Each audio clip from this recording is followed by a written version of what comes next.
سلام دوستانو، آرشیف پادکست ته ښه راغلاست. زه جهانګیر خان یم.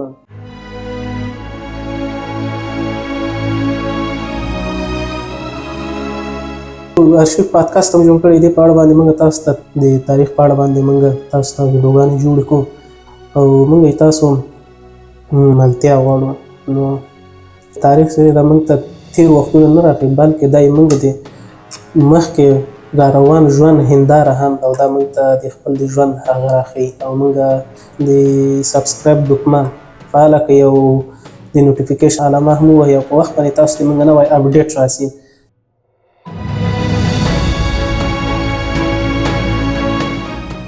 نو موږ په دې باندې نورې ویډیوګانې شروع کوو او تاسو سره به موږ تاسو ډېر ژور تاریخ وړاندې کوو، که هغه د اولې سلسلې نه د شروع د امپراتوریانو نه یا د هیتیانو نه یا هم د هخامنشیانو نه یا هم د افغان یا د مغولو دغه امپراتوریانې چې دي، دغه ټولو نه به موږ تاسو ته هر وخت په ځانګړي وخت په هفته کې 2 وارې ویډیوګانې، که هغه هم کېږي، موږ به تاسو ته هفته کې 2 ځله ویډیوګانې اپلوډ کوو. نو تر بلې ویډیو لا ته سپارو.